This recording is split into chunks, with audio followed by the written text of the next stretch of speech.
ये 3 सदस्य थे इस राज्य पुनर्गठन आयोग के। अध्यक्ष फजल अली थे, जिसके वजह से इसे फजल अली आयोग भी लिखता है। तो ये ना हो कि फजल अली आयोग पूछे तो हम कंफ्यूज्ड हो जाएं। राज्य पुनर्गठन आयोग कहें या फजल अली आयोग कहें, याद रखना इस चीज को, क्योंकि जब इसने 1955 में अपनी रिपोर्ट दी तो आज भी नए राज्यों का जब पुनर्गठन होता है तो इसी की रिपोर्ट को आधार बनाया जाता है। सबसे महत्वपूर्ण ये राज्य पुनर्गठन से संबंधित आयोग है, आज भी बेस इसी को माना जाता है। तो 3 सदस्य थे स्ट्रक्चर में। 1955 में ही इन्होंने रिपोर्ट दिया। और क्या रिपोर्ट दिया?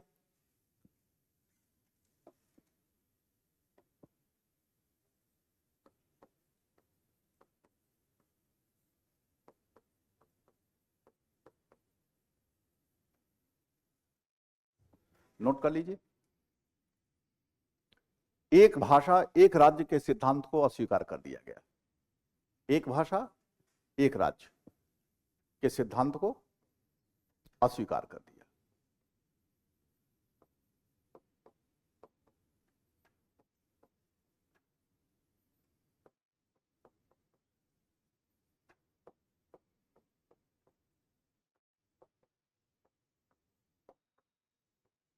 अस्वीकार कर दिया। कोई ऐसा राज्य बनाइए, बताइए आप लोग, जहां पर केवल एक भाषा बोली जाती हो। है कोई ऐसा स्टेट जहां पर केवल और केवल एक भाषा बोली जाती है? कोई ऐसा स्टेट बता दीजिए। अगर हो तो मैं तो ऐसे पूछ रहा हूं, 28 राज्यों में कोई ऐसा राज्य है जहां पर सिर्फ और सिर्फ एक लैंग्वेज बोली जाती है? कोई ऐसा राज्य? नागा? कौन सी भाषा बोली जाती है? नागाओं की भाषा सुना है? भारत में कोई ऐसा स्टेट नहीं जहां पर सिर्फ एक भाषा बोली जाती हो। ये आप कह सकते हैं कि एक भाषा बोलने वालों की संख्या ज्यादा है तो दूसरों वालों की कम होगी, लेकिन ऐसा हो ही नहीं सकता कि केवल एक भाषा एक स्टेट में बोली जाती है। तो इसने एकदम व्यवहारिक थियरी देखो कि एक भाषा एक राज्य के सिद्धांत को अस्वीकार कर दिया और क्या कहा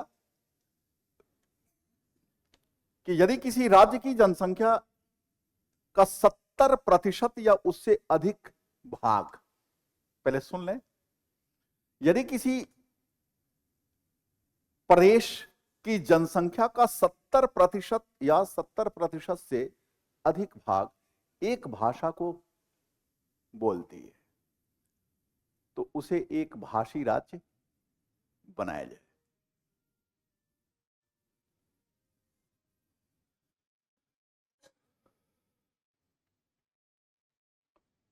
कितने प्रतिशत या अधिक? तो उसे एक भाषी राज्य बनाया जाए। और यदि किसी प्रदेश की जनसंख्या का 30% या 30% से अधिक भाग दूसरी भाषा को बोलती है तो उसे द्विभाषी राज्य बनाया जाए। कौन सी राज्य? द्विभाषी।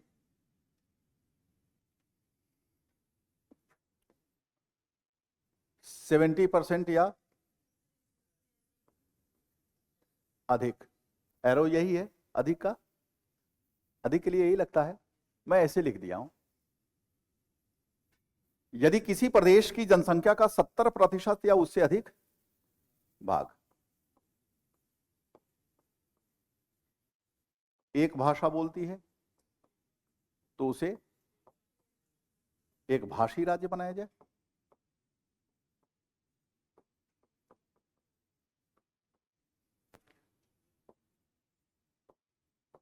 तीस प्रतिशत या उससे अधिक भाग दूसरे भाषा को बोलती है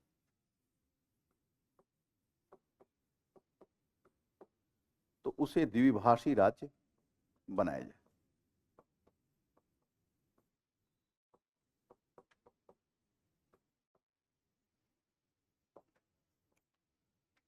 जो मुख्यतः 3 समूह में ओरिजिनल कॉन्स्टिट्यूशन में, मूल संविधान में मुख्यतः 3 ग्रुप में राज्यों का क्लासिफिकेशन किया गया था, ए, बी, सी, यानी क, ख और ग, और एक घ भी था बाद में अर्जी क्षेत्र के लिए।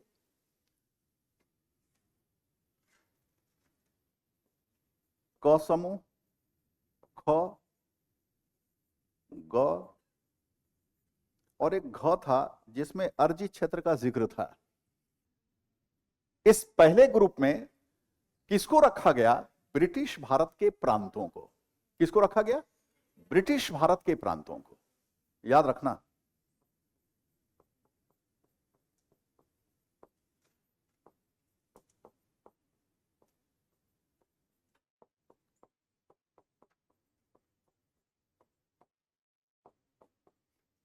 ब्रिटिश भारत के प्रांतों को रखा गया।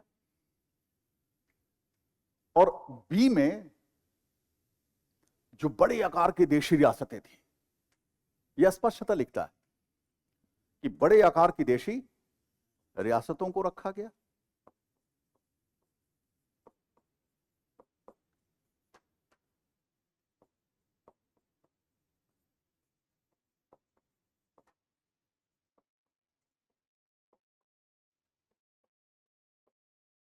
इनको शामिल किया गया। और सी ग्रुप में छोटे आकार की देशी रियासतें और कोई एक छूट रहा है, हाँ, मुख्य आयुक्त के प्रांतों को। छोटे आकार वाली देशी रियासतें और मुख्य आयुक्त के प्रांतों को।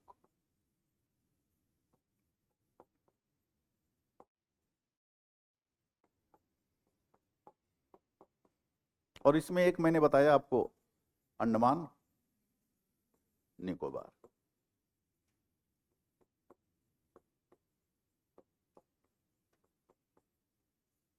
ये था। और इन चारों की कुल संख्या कितनी थी? यानी मूल संविधान में राज्यों की संख्या कुल कितनी थी, बता सकते हो?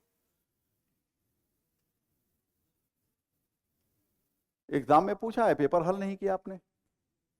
आप लोगों के एग्जाम में पूछा हुआ सवाल है, यूपीएससी में भी पूछा है, यूपी कमीशन ने भी पूछा है। कुल कितनी थी?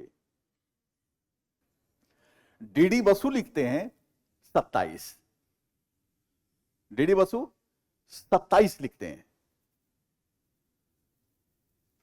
और हमारी संस्था का नोट्स 28 लिखती है। इसको लेकर किसको? हाँ, तो कुल राज्यों की संख्या कितनी? 28 थी। यानी 26 जनवरी 1950 को जो हमारा संविधान लागू हुआ, उस संविधान में राज्यों को कितने ग्रुप में बांटा गया था? 4 दिख रहा है ना, ए ग्रुप, बी ग्रुप और सी और डी ग्रुप में रखा गया। उस वक्त की जैसी परिस्थितियां थी, जैसे जैसे देश, चूंकि सारे एक साथ तो देशी रियासतें शामिल हुई नहीं, जो जैसे शामिल होते गया वैसे उस ग्रुप में रखा गया। तो 26 जनवरी 1950 को जो हमारे स्टेट थे, जो प्रांत थे, उनको कितने ग्रुप में रखा गया था? 4 ग्रुप में, ए ग्रुप, बी ग्रुप और सी और डी ग्रुप, 4 ग्रुप में। इनकी कुल संख्या कितनी थी? 28 थी। याद रखोगे आप? तो मूल संविधान में राज्यों की संख्या कितनी थी? 28 थी। और ये क्लासिफिकेशन आपके सामने है, चारों मैंने लिखा है, ठीक है। फजल आली आयोग का यह कहना कि इन 4 ग्रुप में बटे हुए राज्यों को क्या किया जाए? समाप्त कर दिया जाए। इन 4 ग्रुप में बटे हुए जो राज्य हैं, इनको क्या किया जाए?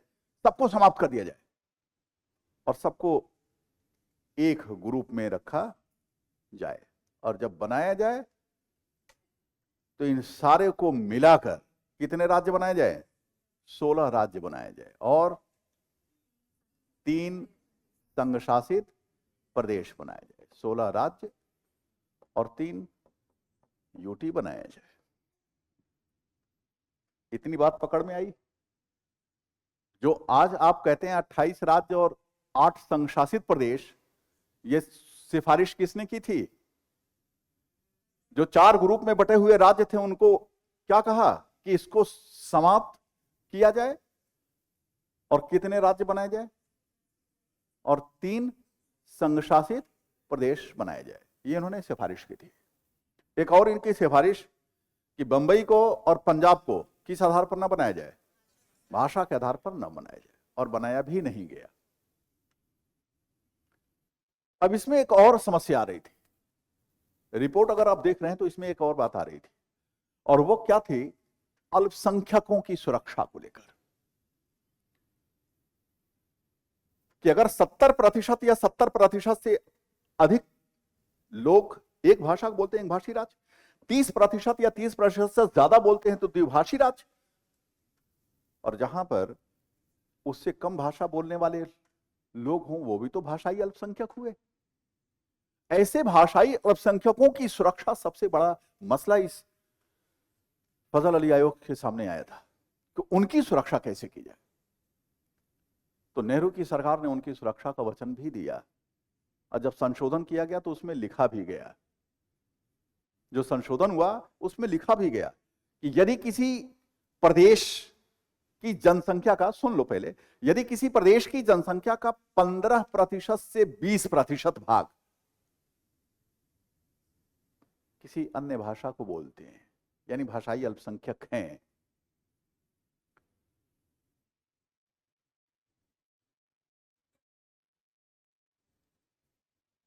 तो उस राज्य सरकार की सभी आदेश, सभी निर्णय उनकी भाषा में भी प्रकाशित किए जाएंगे। और यदि ये भारत राज्य सरकार को कोई सूचना देना चाहे तो ये अपनी भाषा में भी लिखकर दे सकेंगे, कोई शिकायत करना चाहे तो। ये उनकी सुरक्षा का वचन सरकार ने दिया और मेंशन भी किया गया। क्या इसने कहा कि जब नए राज्यों को रिकॉग्नाइज करें तो सिर्फ भाषा और संस्कृति पर ना करें, भाषा और संस्कृति के साथ साथ देश की सुरक्षा को भी हमें देखना होगा, प्रशासनिक व्यवस्था को भी देखना होगा, और वित्तीय व्यवस्था को भी देखना होगा। अब आप सोच लीजिए, ये जो आखिरी पॉइंट से ये कहा जाता है कि आज भी नए राज्यों का जब पुनर्गठन किया जाता है, बनाया जाता है, तो इसी को बेस बनाया जाता है।